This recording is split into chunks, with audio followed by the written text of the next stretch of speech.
glória a Deus.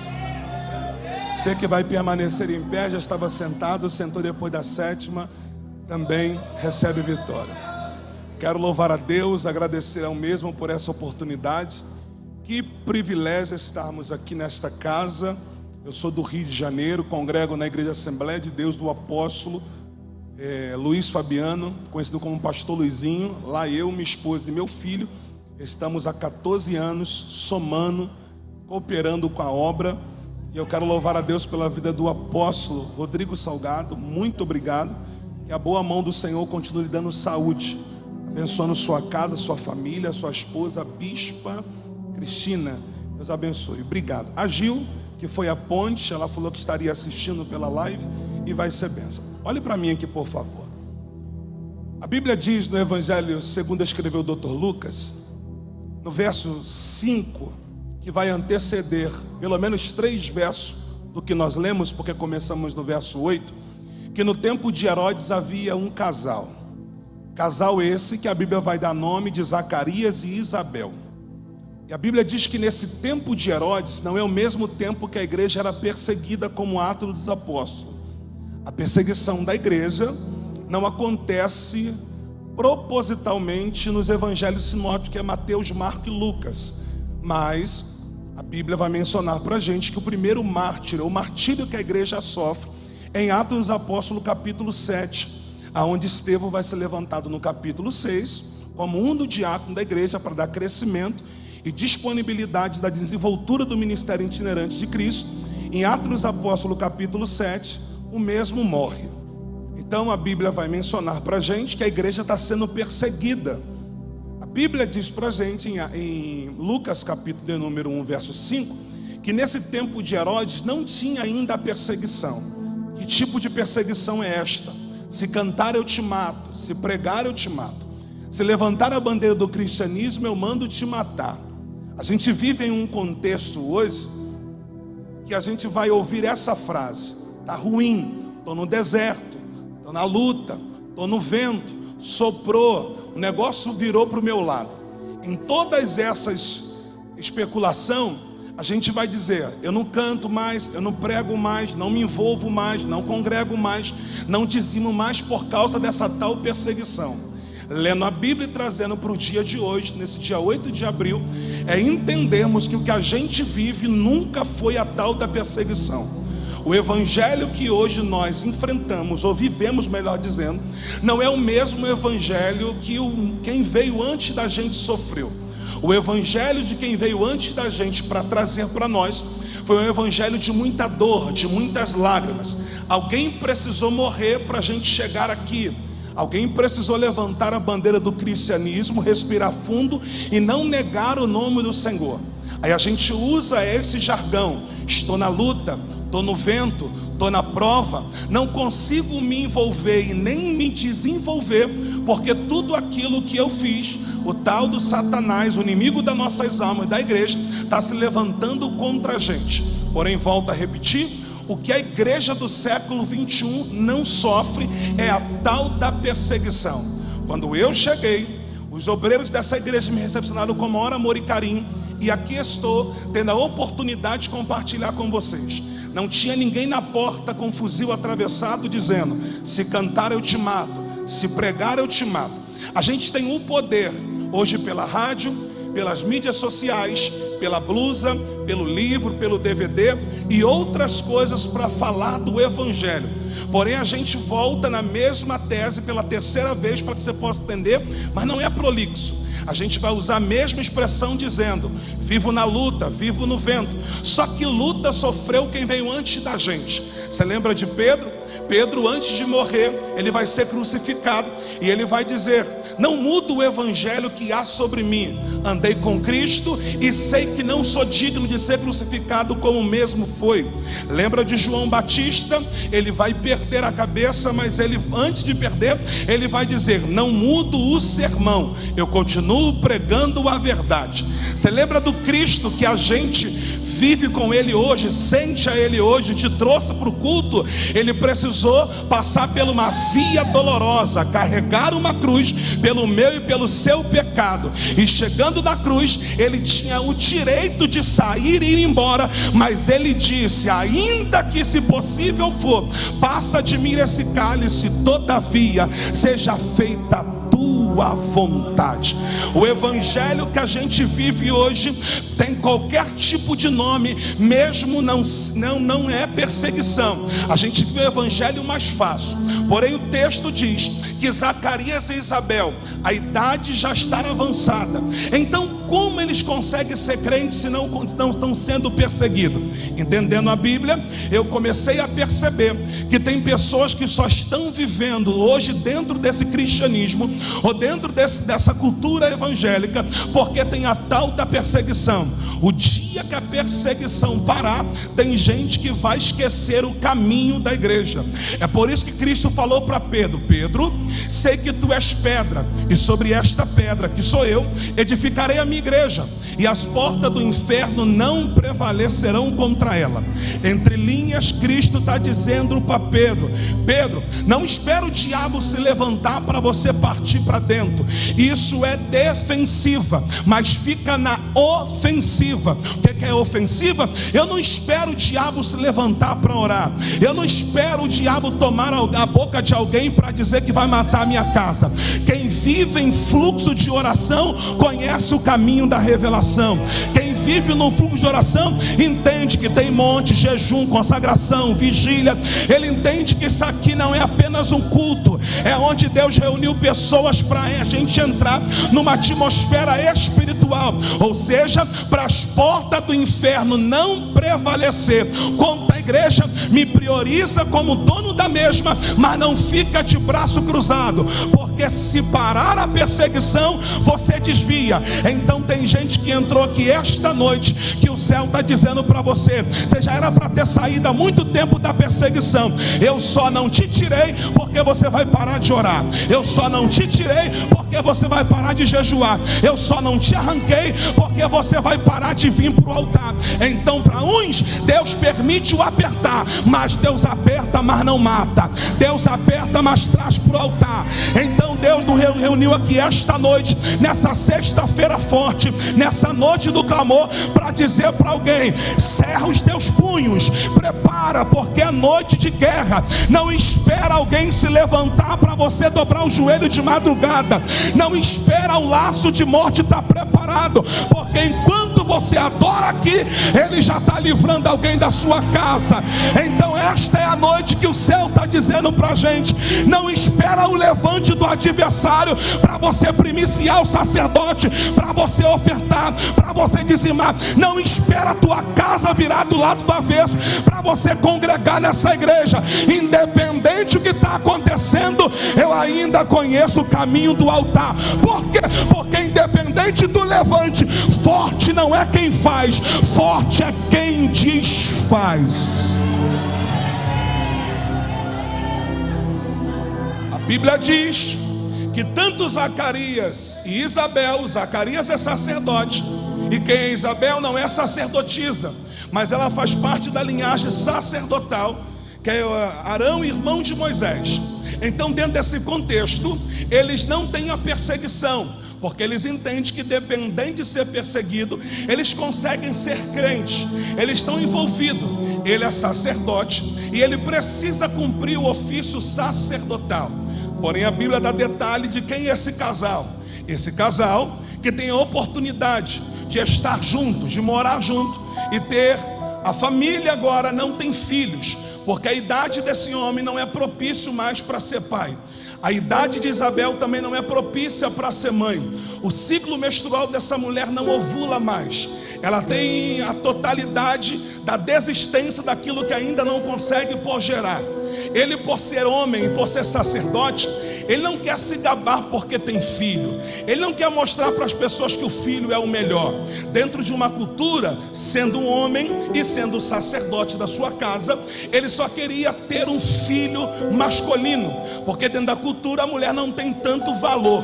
Então, com a intenção do texto, é que Salmo de número 127, E Salmo de número 128 diz que filho é fruto e filho é bênção.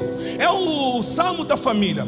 Como flecha na mão do valente, assim são os filhos da mocidade. Qual a intenção do sacerdote? Não era dizer, esse é meu filho, ele canta bem, ele prega bem, ele conhece a Torá, ele conhece a lei, ele conhece o Talmud, ele conhece as doutrinas. Qual a intenção de ter um menino? É olhar para o menino e perceber, se eu morrer, o meu filho vai dar continuidade. Saindo de ontem do Rio para vir para cá, minha esposa me levou na rodoviária, missionária Joyce, e meu filho Arthur de 7 anos. Se eu durante 10 dias que aqui vou ficar em São Paulo, só vou embora no dia 19, comecei a minha agenda hoje de 10 igrejas que Deus abriu oportunidade.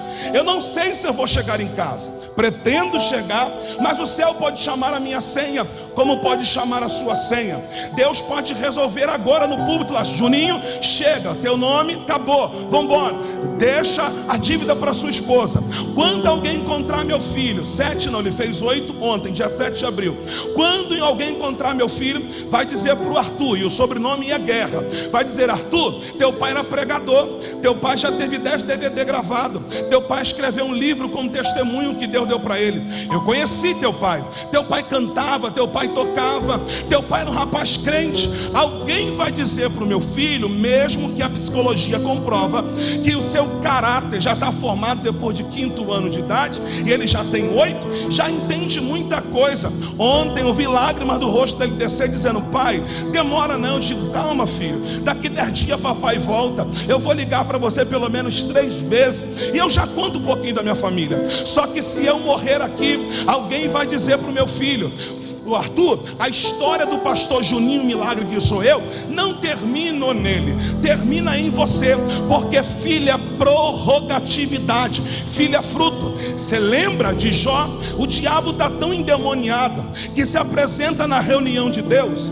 e a Bíblia diz que é Deus quem diz, se o diabo viu o servo dele Jó na terra, o diabo diz, passeei, mas não encontrei. Ah, também o Senhor guarda, o Senhor protege, abre a cerca, deixa eu entrar. Jó capítulo de número 1, Jó perde 2 coisas. Jó capítulo número 2, Jó perde uma coisa.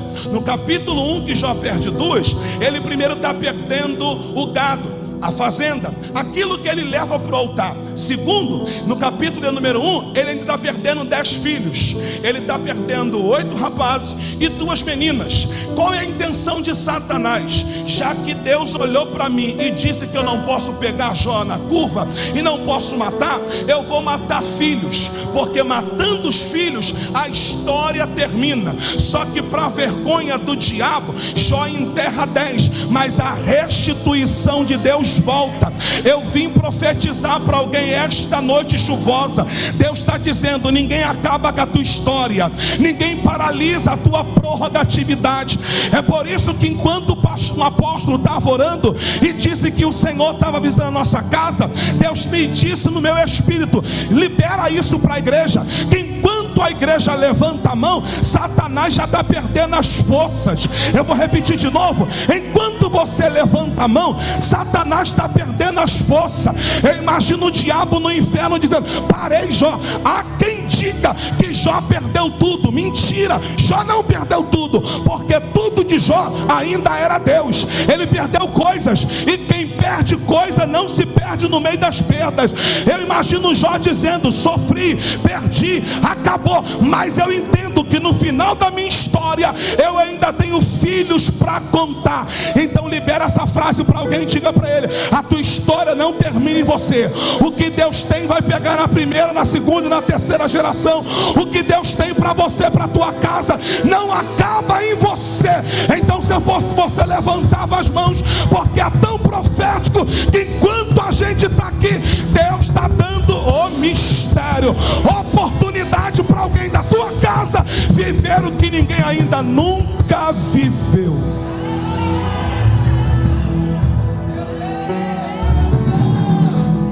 Então, quando o judeu se encontrava, o sacerdote não dizia, está aqui meu filho, estudou, é um advogado, é um juiz, e isso é bom, é agradável pelo aquilo que a gente veste nos filhos. Porém a intenção de ter um filho era dar prorrogatividade na família. A idade passa, ele não consegue ser pai, ela não consegue ser mãe. Mas o texto explica para a gente que ele tem um ofício para cumprir. Jogam-se a sorte. A Bíblia diz que o sumo sacerdote, que está acima do sacerdote, vai se vestir de uma éfode de linha, uma túnica sacerdotal. E a mesma tem 12 pedras colocadas no seu peito. As duas mais conhecidas como Urim e Tumim vão também colocar 6 de cada lado. E o mesmo vai jogar a sorte. Quem vai para esse sorteio é Zacarias e mais 23 sacerdotes que estavam para ocupar o ofício para cumprir. Qual era o ofício? Ficava de 7 a 14 dias dentro do templo, fazendo o sacrifício ou pegando do povo para colocar no altar. E no final daria a bênção apostólica ou sacerdotal, melhor dizendo, que o Senhor te abençoe e te guarde, que o Senhor faça resplandecer o seu rosto sobre ti e tenha misericórdia de ti, que o Senhor sobre ti levante teu rosto e te dê a paz. A sorte cai para Zacarias. É Zacarias que é escolhido para entrar no templo.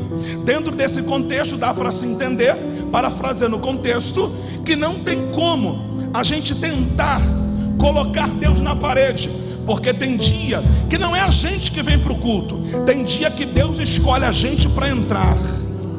Tem dia que a gente não tem força, tem dia que a gente não tem ânimo. É por isso que dentro desse final de semana que começa hoje, e da tua segunda-feira até ontem, o inimigo tentou de tudo. Tudo deu errado, mas a UTI espiritual estava aberta. Deus mandou um anjo, pegou na tua mão e disse: você não precisa ir, deixa que eu te levo. O problema da gente é que tem culto segunda, tem culto terça, tem culto quarta, tem culto quinta, tem culto domingo, tem culto de manhã, de tarde, de noite. E eu não sei você que é paulista, mas os carioca pode fazer o rodízio. Quem não vai domingo vai na segunda, quem não vai segunda vai na terça, quem não vai na terça vai na quarta. Talvez você já usou essa expressão: ah, já que eu já fui domingo, você não. A gente pode fazer o rodízio, mas quem quer viver o que ninguém nunca viveu, entende: eu não vim com as minhas pernas, foi Ele que me trouxe. Hoje eu não estou pregando para quem gostou e veio para o culto. Hoje eu estou pregando para quem entende: se Deus não me trouxesse, eu não entraria aqui. É por isso que você está aqui hoje. Alguém te ligou, te procurou, mandou o táxi, mandou o Uber, mandou 20 mensagens durante o dia e disse para alguém: vá para o culto.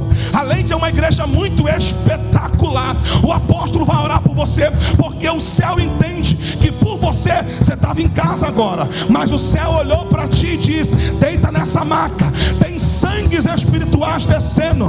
Ei, eu sou o Deus que te trago aqui. Hoje Deus escolheu a dedo para quem entrasse para essa casa, porque Zacarias, não foi você que quis vir, fui eu que te trouxe. E já que eu te trouxe, esteja sensível para o que eu quero te tratar.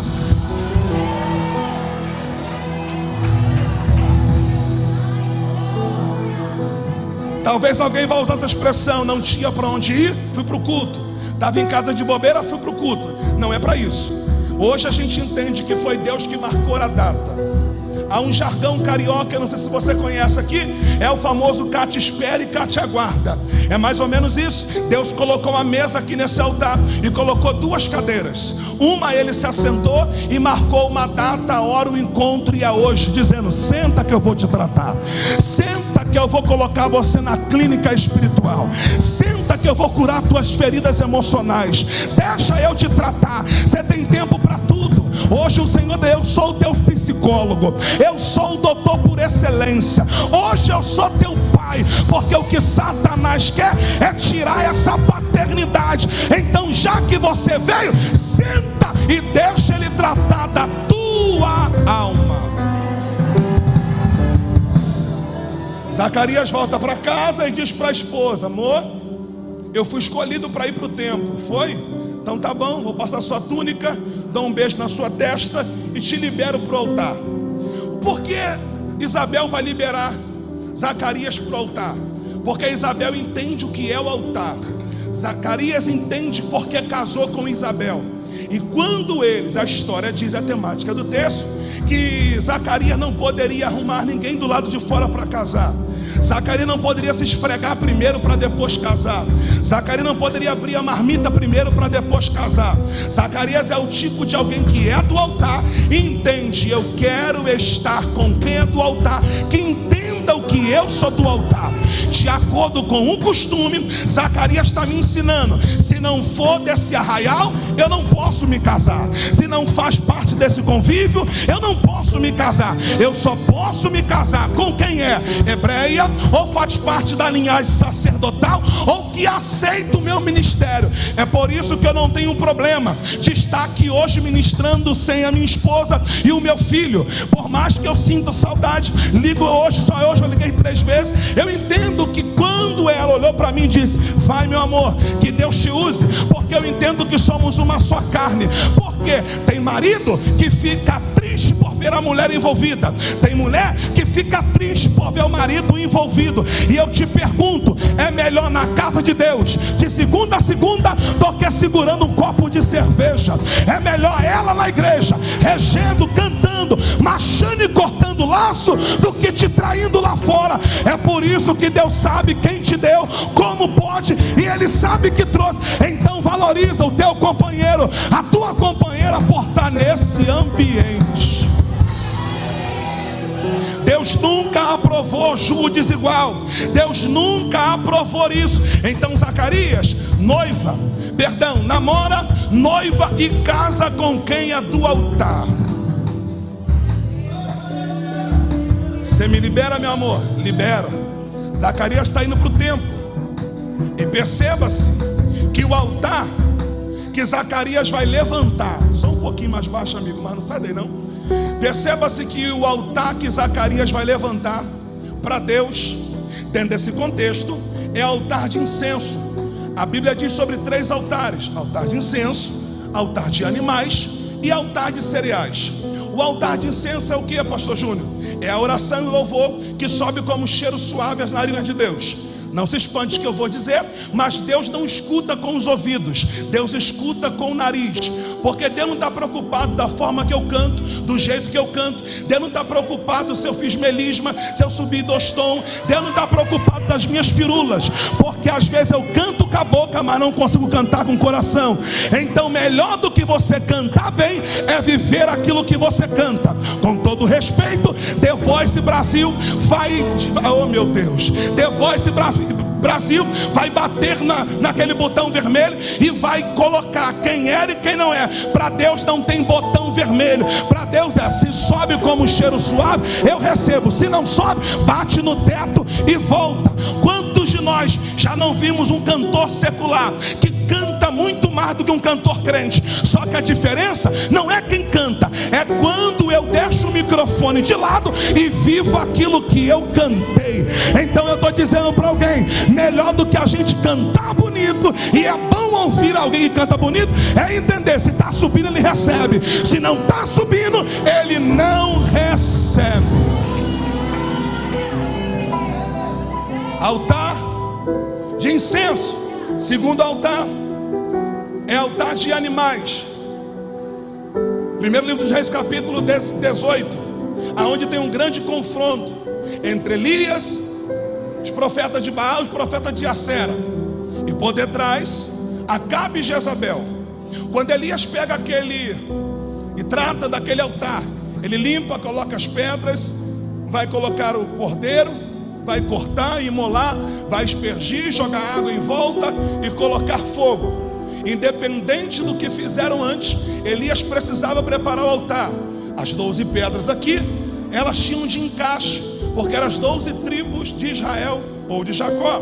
Qual a intenção de Deus? Não adianta ser altar se eu não consigo me encaixar com meu irmão. Não adianta pedir fogo se eu não consigo me encaixar com quem é menos. É por isso que Deus falou para Moisés: Moisés, não lavra a pedra, não esculpe a pedra, porque a pedra nunca pode ser maior do que o sacrifício que é o cordeiro. A pedra nunca pode ser maior do que aquilo que eu deposito no altar. Qual a intenção de Elias? Reparo, coloca as 12 pedras, coloca o sacrifício, joga o água e peço fogo. Qual a intenção de Deus? É dizer: Elias, esse sacrifício aí eu vou tomar por completo, porque por mais que a gente entenda que fogo tem algumas variações, esse aqui é para consumir o holocausto. Qual a intenção de Deus para a vida de Elias? Elias, esse altar aí eu vou pegar tudo, mas dentro de um contexto Ah, meu Deus do céu. Ana vai explicar para a gente, 1 Samuel, quando ela não come, não bebe, quando Eucana leva para o altar o sacrifício, o texto diz que Ana não come porque está triste, Ana não bebe porque está triste. Aqui não é questão de jejum. O que o texto explica para a gente? Quando Eucana está levando para o altar a parte dos ombros e a parte do peito do sacrifício, era tanto para o sacerdote quanto para quem trazia. É por isso que Ana não come, é por isso que Ana não bebe, porque o altar está devolvendo e Ana não está sendo grata. Pegou? Então tudo que eu trago para o altar não toma, o altar devolve. Glória a Deus. Eu não sei o que você deixou no altar, mas da proporção que você veio, não será da mesma forma que você vai voltar, porque o altar não toma, o altar devolve aquilo que eu trouxe. Então isso é altar de animais. É por isso que a Bíblia menciona pra gente que todo sacerdote tinha um amigo porteiro, e o porteiro é derivado da palavra porta. Qual a intenção? Quando alguém aparecer para sacrificar, pergunta a ele se ele é pobre, pergunta a ele se ele é rico. Não é para constrangê-lo, mas é para saber se ele trouxe alguma coisa para ofertar.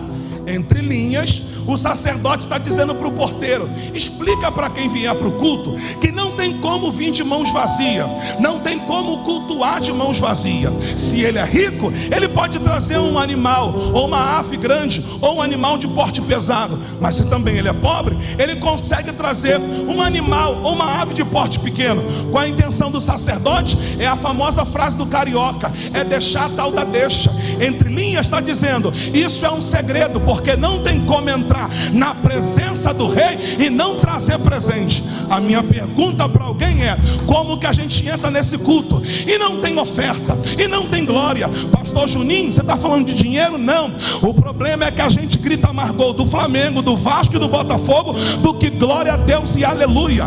Talvez você não teve como ofertar hoje, talvez a sua moeda não está na sua bolsa, você não tem uma cédula para colocar, mas de uma coisa eu sei: é por isso que no final de tudo, Satanás olha para Jó e diz: eu não matei o teu boi, eu não matei o teu gado, não acabei com a tua fazenda, eu quero ver tu dar sacrifício agora por você e pelos 10 filhos. Jó vai dizer: não tem problema, perdi aqui, mas não perdi aqui, agora eu sou o sacrifício. É por isso que a gente não entende que alguém pula, alguém roda, alguém marcha, alguém cai, alguém guerreia, e a gente fala assim: sei para que tudo isso? É porque a gente entende que a oferta sai da minha mão, perdão, o dinheiro sai da minha mão, mas quando a oferta sai do coração, é voluntariedade. A gente não veio para adorar um Deus de pau, nem um Deus de pedra, mistério. A gente não veio para adorar um Deus de gesso, ele estava assim no madeiro, e hoje está à destra do Pai, e passeando nesta casa, e dizendo: enquanto você me adora, eu recebo a tua oferta.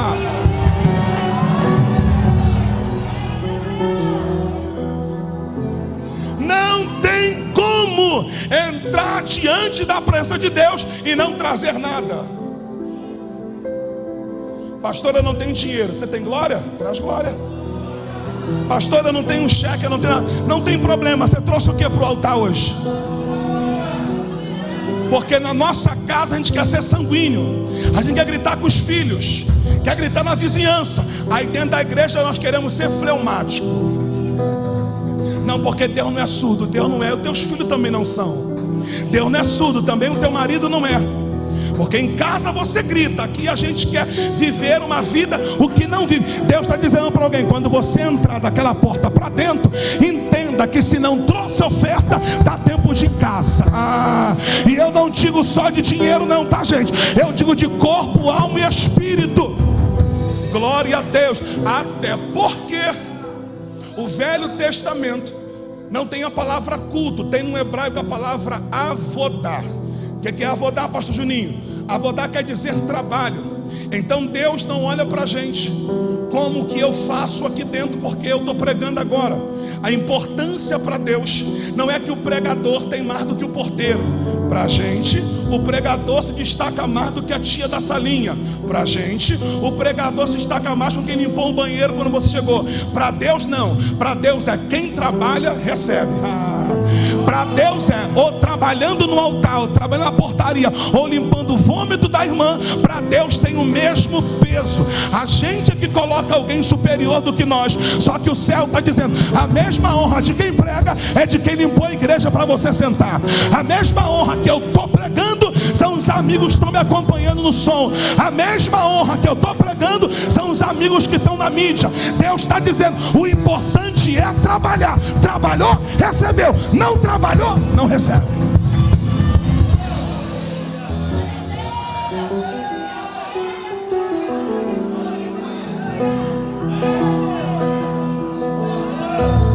Que o apóstolo Rodrigo Salgado não me ouça, mas se a igreja entender o que é trabalho, a gente deixa de dar trabalho.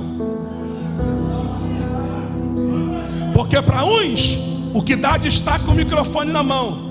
Só que independente com o microfone, tem vassoura te esperando.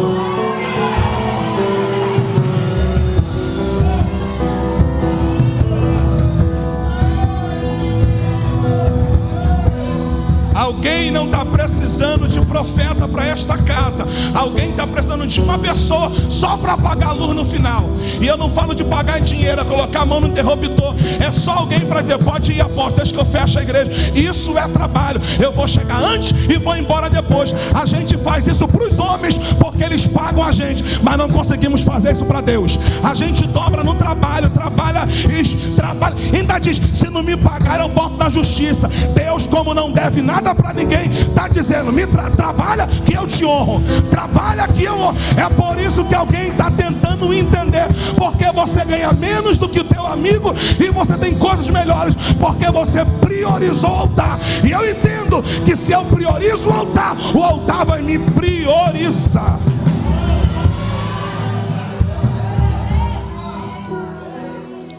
Três tipos de crente congregam com a gente: o que não quer trabalho, não adianta você forçar, vai dar ruim.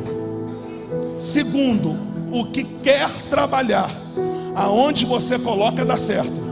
E o terceiro é uma raça ruim, é o que dá trabalho. Bota na cantina, frita coxinha e vende como quibe, deixa queimar. Bota para dirigir, afunda. Bota para pregar, estraga. Bota para reger, não sei, dá tudo errado. Porque o problema é que a gente quer fazer o que todo mundo faz, mas quem trabalha na função onde Deus colocou pode juntar formiga, mas ele entende, é um ministério meu. É por isso que Eliabe, mistério, eu amo a Bíblia, oh aleluia. Eliabe falou: você vem fazer aqui, Davi? Eu sei o teu coração presunçoso, vem ver como está a guerra. Ainda diz: cadê aquelas pequenas ovelhas? Davi entre linhas está dizendo: não são só pequenas, não são só poucas, são malhadas, salpicadas, mas são minhas. Eu vim, mas deixei com alguém. Deus está dizendo: eu não vou te dar espada, eu vou te dar responsabilidade. Recalama, eu sinto varão de autoridade aqui. Deus nunca vai te dar algo grande se você não consegue o mistério desenvolver em coisas pequenas. Para de ter inveja dos grandes. Entenda que se Deus te deu as salpicadas e malhadas, é porque Ele sabe que pode contar contigo. Terra mancho, riquion terremaia, ricalamandaramahassúria. Tem uma graça que desce sobre nós e o céu está dizendo: trabalha que eu te honro. Trabalha, vão te chamar, oh meu Deus do céu, vão te chamar de bajuladores, vão dizer que você quer ser consagrado, vão dizer que você está puxando sardinha. Não tem problema. Quem honra homens na terra, e a unção que eu respeito é a unção que eu atraio.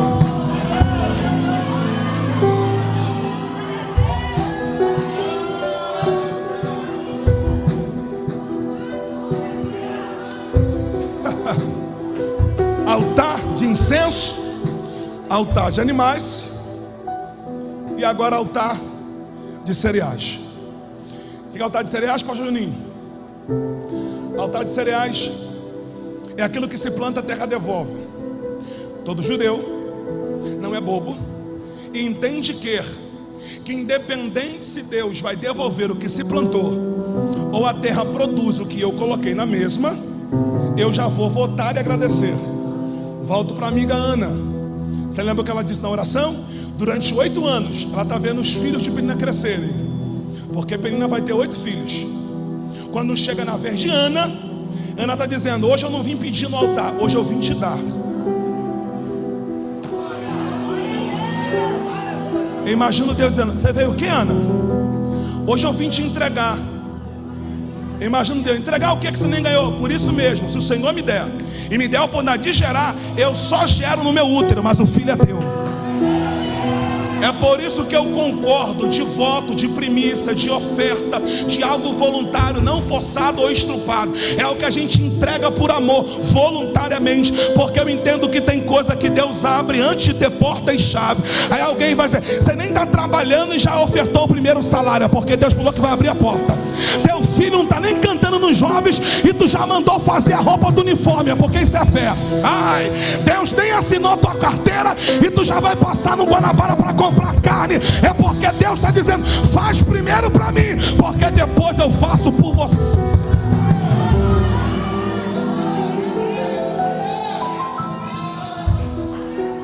Altar de incenso, altar de animais e altar de cereais. O que Zacarias está exercendo a função é dentro do templo com o altar de incenso. Nota-se que Zacarias não consegue ser pai, Isabel não consegue ser mãe. Eu não sei quanto tempo Zacarias já está no templo exercendo, a Bíblia não dá respaldo para isso, mas o costume, como eu tivera dito, é ficar de 7 a 14 dias exercendo a função do sacerdote. Só que a minha pergunta é: apóstolo, como que a gente vem para o altar, mesmo sabendo que Deus ainda não fez pela nossa casa? Como que a gente vai exercer estas funções que parece que Deus não quer curar a gente? Que Deus é esse que às vezes faz em nós, mas por diversas vezes faz através de nós. Que Deus é esse que usa-me ou te usa para outras pessoas, mas não faz aquilo que você pediu. Zacarias está me ensinando que independente do processo dele em casa, por não conseguir ser pai, independente se a mulher, a esposa dele não consegue ser mãe, ele foi escolhido para estar na função. Quando o teu nome foi para a lista de obreiro, quando alguém te escolheu para te consagrar debaixo de uma revelação de Deus, quando alguém colocou um trabalho nas tuas mãos, quando alguém disse: canta hoje, prega hoje, toca hoje, é que alguém não teve noção do que enfrenta você dentro do quatro paredes. Você não tem força. Aí tem dia que alguém vai dizer: vamos ouvir fulano para cantar. Enquanto você sai do seu banco, vem para cá chutando latinha, e você diz: se o pastor soubesse, se o apóstolo soubesse como está a minha casa. E você diz: hoje eu não orei, hoje não deu tempo para ensaiar, não deu tempo para jejuar, estou meio relaxado. Mas quando você pega o microfone, a graça te toma de um jeito, e você entende que quando acaba o culto, alguém diz para você: que palavra, que louvor, que adoração, que culto top, ultra, mega, power top. A gente volta para casa dizendo: que culto maravilhoso. Eu duvido se eu volto domingo, eu duvido se eu volto sexta-feira. E você volta para casa com a mão no bolso, chutando latinha e ainda botando a mão esperando um ônibus, e ninguém quer te dar uma carona. Só que o céu está dizendo para alguém: antes de eu fazer em você, eu vou fazer através de você. Mas entenda que a tua dor não pode ser maior do que teu chamado. Tem dia que a gente canta e a gente está cantando mais para a gente do que para os outros. Tem dia que a gente prega. Quando eu falo a gente, eu falo a igreja. Quando a gente prega mais para os outros do que para a gente. Tem dia que a gente quer um abraço, é a gente que abraça. A ciência explica que quando dois corpos, seja eles do mesmo sexo ou de sexo oposto, vão se abraçar, abraço de confraternização, por mais que eu digo para você: você pode me dar um abraço? A sua lógica vai entender que quem precisa do abraço sou eu, porque quem está pedindo um abraço sou eu. Porém a ciência explica que quando dois corpos se abraçam, o abraço não é individual, por isso que são dois. Não é só isso, é porque vai 50 para quem abraça e 50 para quem está sendo abraçado. Então quando alguém olhar para você e disser essa frase: eu preciso de um abraço, entenda que na proporção que você abraça, você está recebendo de Deus também, porque você precisa. Zacarias está olhando para a situação e dizendo: eu poderia estar em casa, Que Deus é esse que eu tenho um ofício sacerdotal e a minha mulher não engravida? A idade não é propícia, nós já estamos velhos, o cabelo está branco, eu não consigo mais, talvez está difícil para mim e não vai dar mais certo nunca. Só que Zacarias entende, é melhor do que ficar em casa remoendo, falando mal da igreja, falando mal do sacerdote, botando a culpa em Deus. Eu vou para o culto, porque o culto ele ainda responde de oração. Talvez você está do lado de alguém e não tem noção do que ele está enfrentando. Ele já levantou a mão, já chorou, já adorou, teve o privilégio de receber uma oração pelo apóstolo, legal, só que você não tem noção do que ele está enfrentando. Só que ele conseguiu chegar até aqui, porque e já que chegou, ele já preparou o altar. Olha o texto, Zacarias prepara o altar, ele vai para o altar. Enquanto aquilo que ele prepara sobe como cheiro suave, naquele culto, naquele dia, o anjo desce na ponta do altar. Eu vim liberar isso aqui para alguém, que enquanto você adora, Deus está visitando o teu altar. Independente das tuas lágrimas, da tua dor, das tuas feridas, independente do que você está sangrando, você conseguiu chegar. E já que chegou, ele visitou o altar. Meu Deus, alguém já levantou a mão e pegou comigo, e eu não vou forçar, porque quem é sensível entende. Ei, você veio carregado, veio machucado, veio ferido, veio na ambulância espiritual. Só que enquanto o cheiro suave no altar de incenso sobe, ele visita. E se ele visita, o ambiente muda.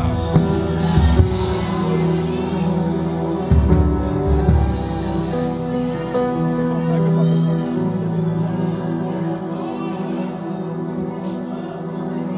Olhe para cá. Já se perguntou para Deus? Porque Deus parece que tem prazer nos teus sofrimentos. Que você faz campanha, entra em campanha,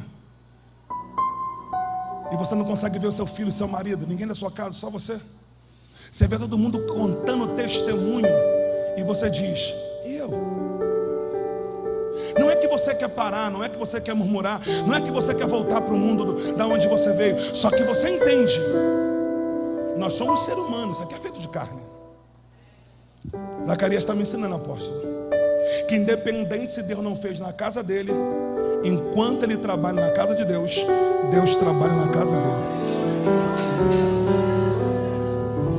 Posso te contar uma coisa, dar uma pausa rapidinho aqui no texto, só para você entender por que eu sou o Juninho Milagre. Como você já viu nesses minutos de mensagem, eu não fiz nenhum milagre e nem quero fazer, mas eu vivo.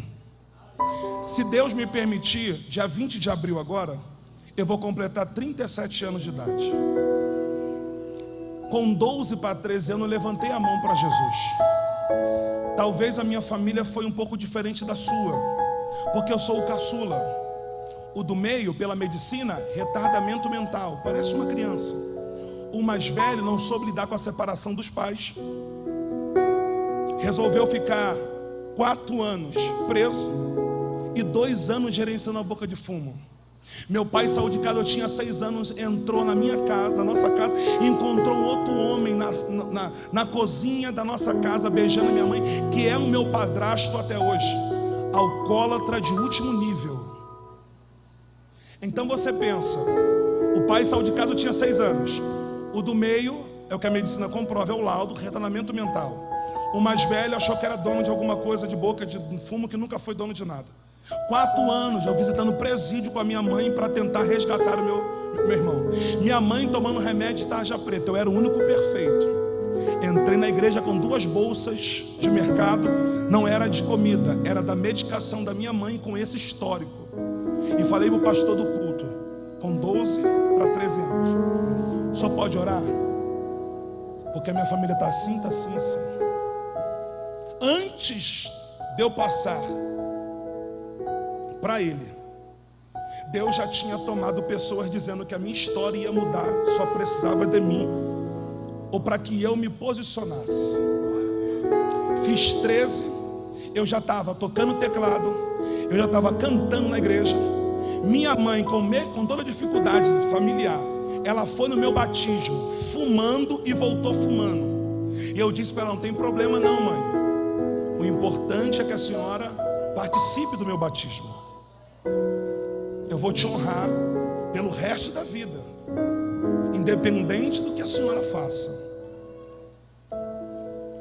Dia dos pais, dia das mães, dias de datas comemorativas, que eu ensaiava para cantar, tanto tocando quanto cantando, meus pais não entravam na igreja. Minha mãe estava arrumada dentro de casa, não conseguia chegar. O meu irmão do meio, a mentalidade não entendia o que acontecia. O mais velho achando que estava fazendo coisa certa. O pai sumiu no mundo. O padrasto alcoólatra dentro de casa. Aí eu chegava num culto como esse, cantava o que eu ensaiei, e no final eu dizia para uma irmã que eu entendia que ela tinha a mesma idade ou parentesco de personalidade com a minha mãe. Eu dizia: a senhora pode ser minha mãe? Me dá um abraço, minha mãe não vem no culto. No dia dos pais, nem o pai nem o padrasto conseguia entrar. Eu dizia para o amigo porteiro: o senhor pode ser meu pai hoje? Só preciso de um abraço. Eu vivi isso durante muito tempo. Aí Deus olhou para mim e falou assim: vou te marcar. Eu falei: então eu vou cantar. Eu já toco, já fiz 2 back vocais de 2 CDs. Um foi pelo Cris Duran, pela melodia, com 100 vozes. Então eu vou me achar nesse louvor aqui. Vai dar certo, eu sou rato de estúdio. Eu já toco. Eu dei aula de bateria sem saber tocar. Só que com 18 para 19 anos, Deus olhou para dentro de mim e disse: você vai até cantar, mas eu vou te marcar com outra coisa.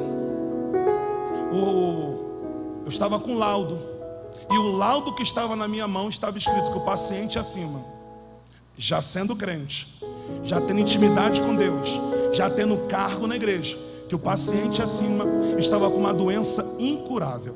E o nome da doença era leucemia mieloide crônica. Minha mãe colocou a mão na cabeça no hospital e disse: o filho do meio já é desse jeito, o mais velho está mais para lá do que para cá. Seu pai sumiu no mundo, e o padrasto que era para assumir a paternidade não está nem aí, e eu tomo um remédio. O que eu vou fazer? E eu disse para ela: mãe, a senhora não entende ainda quem é Deus. Só que Lucas 1,37 diz que para Deus nada é impossível. Fui para o Hemorrio, aonde dia 16 de março do mês passado completaram 18 anos que eu ainda estou em tratamento de leucemia. Eu não estou curado. Cabelo da cabeça caiu, cabelo das pernas do braço também caíram. No meio do meu peito é branco como esse teto. Você vai perceber porque eu vou falar enquanto eu prego. É um pé para frente, é um pé para trás. Não é que eu não sei ficar parado, eu não tenho ética para conversar com vocês. É porque as pernas não conseguem ter sustentabilidade para o corpo. 70% da gordura que eu tenho não é pelo que eu como, é pela medicação que é ingerida. Eu nunca fiz uma quimioterapia, eu nunca fiz uma radioterapia, e agora tem até laser terapia, mas eu tomo um remédio quimioterápico. É como se fosse uma terapia, é como se fosse uma quimioterapia oral.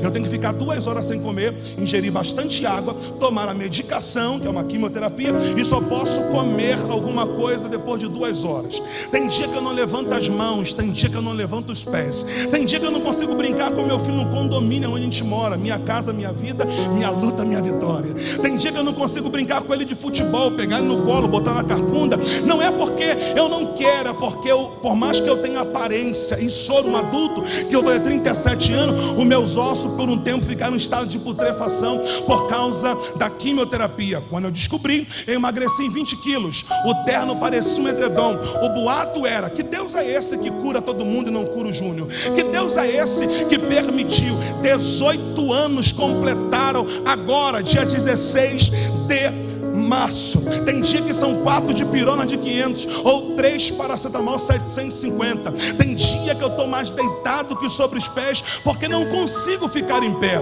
Eu transpiro mais do que o normal. A roupa não tem a mesma durabilidade do que a sua.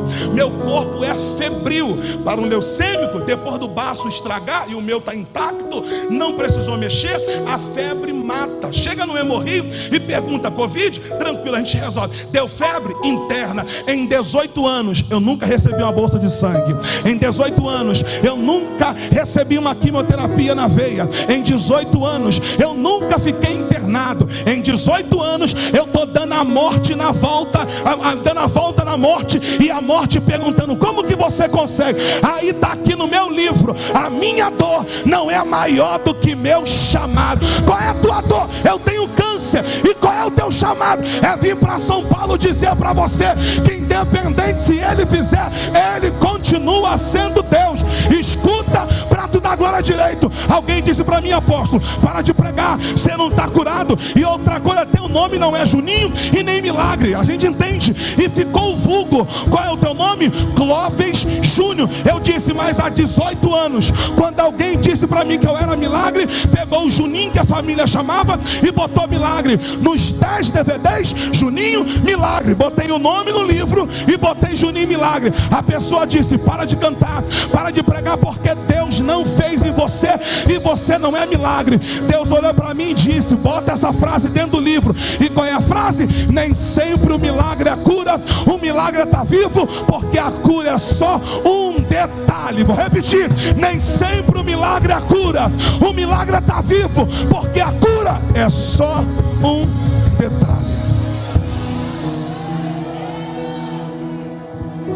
Eu não sou grato porque estou curado, eu sou grato porque estou vivo. Quando eu casei com a irmã Joyce, vou para 13 anos, fiz 13 anos de casado, dia 6 de fevereiro. Quando eu casei com a irmã Joyce, a Joyce veio de um relacionamento frustrado. Sabe o que ela disse para mim? Eu namoro qualquer um menos crente. Eu falei: por que, irmã? Ela disse: porque o último que eu namorei, eu demorei 8 meses para dar o primeiro beijo. Eu falei: tem problema, daqui 8 meses eu te dou um beijo. Ela disse: não, não foi isso.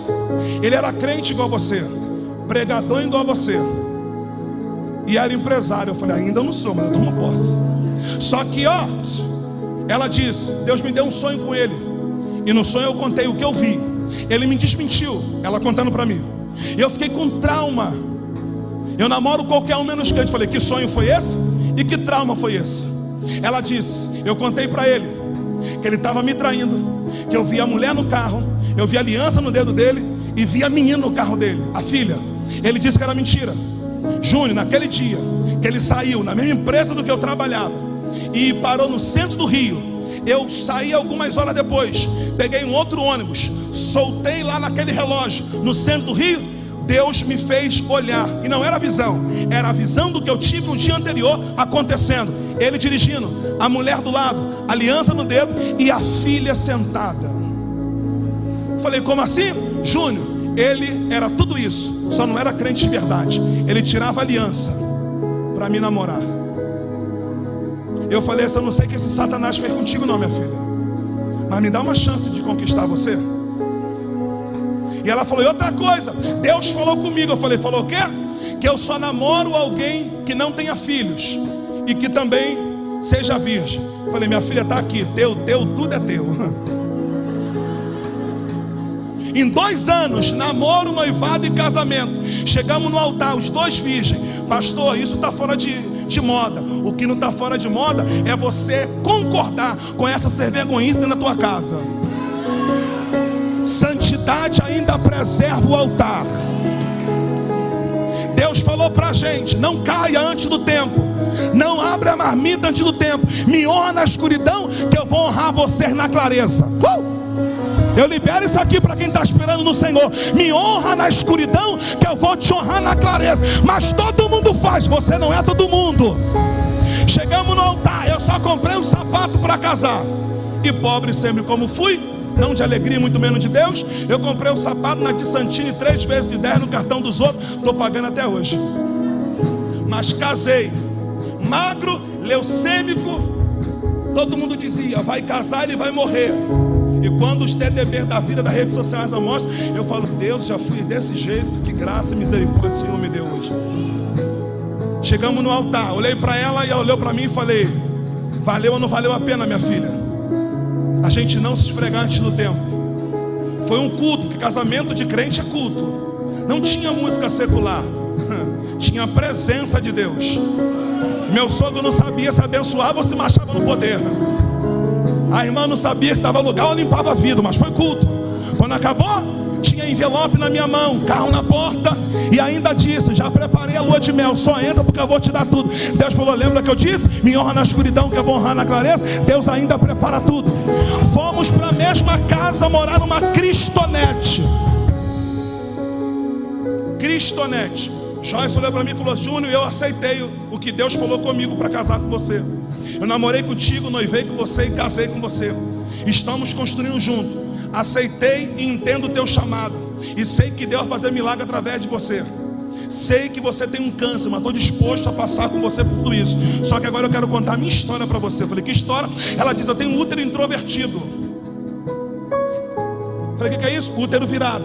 E outra coisa, Júnior, eu tinha 16 anos quando eu tirei um cisto. E sabe o que o médico falou para mim? Você tem filho? Ela disse: não, ainda sou virgem, então pode esquecer. Porque além do útero ser introvertido, você só tem um ovário. O da mulher tem 2. Enquanto um ovula, o outro descansa. Eu falei para ela: como Deus nos deu a graça de casarmos, Deus vai te dar condições de gerar. 5 anos depois, a Joyce liga e diz: estou grávida. Eu falei: é meu, fui eu que fiz, pode registrar. Para confundir a medicina, primeira e segunda ultra, gêmeos univitelinos. Ou seria 2 meninas, ou seria 2 meninos. Terceira ultra, só tinha um. Falei: poxa Deus, o senhor me enganou?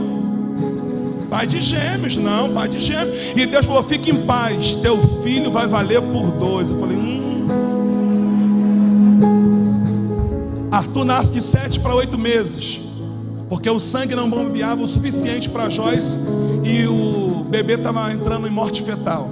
Corremos para o hospital, parto cesárea, peguei a criança, apresentei, não desmaiei, fica tranquilo.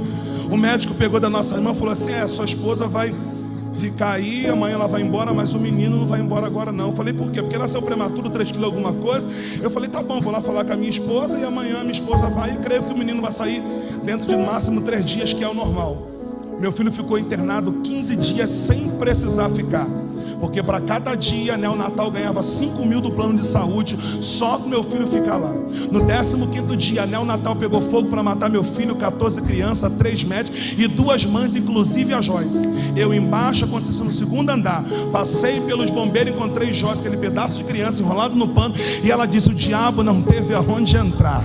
Tentou matar no ventre, não deu certo. Tentou matar do lado de fora, também não deu certo. Eu falei: não entendi, Joyce. Ela disse: o diabo entrou nos 2 ar-condicionados e a neonatal pegou fogo. O primeiro explodiu e depois foi o segundo. E eu disse: cadê as 14 crianças? As 3 médicas, as 2 mães com você e o Arthur. Ela desembrulhou o Arthur e disse: mas o sangue do cordeiro ainda deu livramento. Nada aconteceu com ninguém.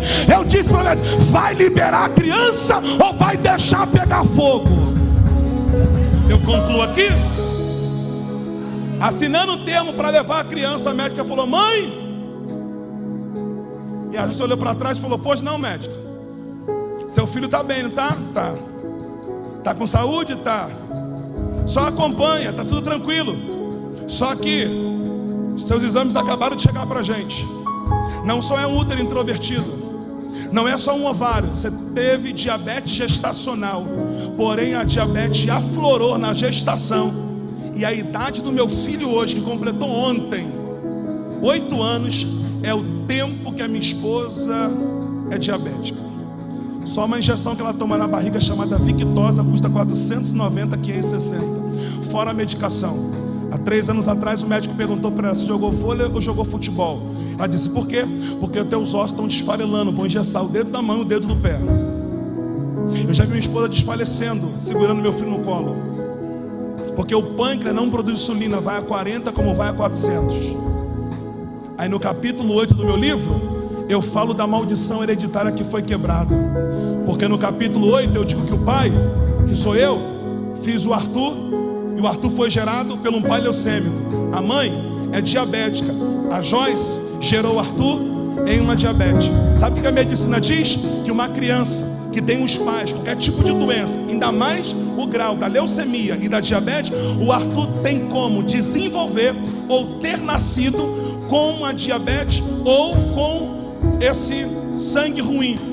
Qual a intenção da medicina? Se ele não desenvolver até 5 anos, no máximo 7, é porque não tem risco. O meu filho tem 8 anos e não tem nada para a glória de Deus. Deixa eu liberar isso aqui, entregar o microfone ao apóstolo. A maldição hereditária quebrou na tua vida. Os teus filhos não serão portadores de fuzis, os teus filhos não serão milicianos, os teus filhos não serão bandidos, os teus filhos não serão pedinte. Levanta a mão porque é mistério. Os teus filhos não serão menino de rua. Quem serão nossos filhos? Serão pastores, pastoras, missionárias, apóstolos, serão obreiros. Os nossos filhos serão músicos. Ninguém da tua casa mais morre dessa doença, porque a maldição quebrou em você.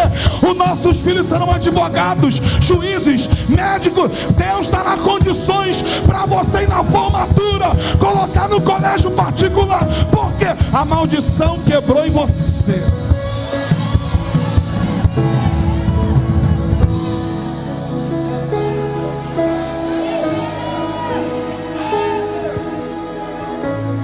Aqui eu entrego, meu apóstolo. Então, por que pastor Juninho Milagre? Porque eu estou há 18 anos. Deus marcou a minha casa com milagre. Se você procurar em qualquer rede social Clóvis Júnior, você não vai encontrar. Mas se você botar Juninho Milagre, sou eu. Eu não sei quantos conhecem uma grande pregadora do Rio chamada pastora Helena Raquel. Você conhece? Em outubro do ano passado eu preguei lá, famosa Casa de Isabel. O testemunho que eu dei aqui pincelado, lá tem 1h30. Porque lá para esse culto chamado Casa de Isabel é mais voltado para testemunho, como outras pessoas estiveram lá ministrando. E lá eu contei detalhadamente sobre isso. Dia 20, meu aniversário eu volto para casa dia 19. Chego dia 20 em casa, comemoro meu aniversário com a minha família e viajo dia 20 para o dia 21 também para São Paulo. Só que é para um local chamado Caçapava. É 21, 22 e 23. É bem longe daqui, não é, pastor Caçapava, onde eu estou? Que eu não conheço nada. E lá eu vou estar também pregando no evento dela. Então, se você quiser conhecer um pouquinho nossa história, tem as redes sociais e tem o canal da pastora Helena Raquel. Nós estamos lá ministrando. Eu não sei se você conseguiu compreender, mas a gente está aqui hoje igual Zacarias. Independente se Ele não faz em nós, Ele faz através de nós. Então, se você quiser e puder, passa ali. Tem um livro, conta a minha história, da minha esposa e meu filho. Tem a nossa foto aqui dentro. Você vai conhecer um pouquinho mais da minha família. E eu vou ter o prazer de entregar uma história real de alguém que vive milagre todos os dias, dizendo para você que independente do hoje, Deus não perdeu o controle. Você pode aplaudir o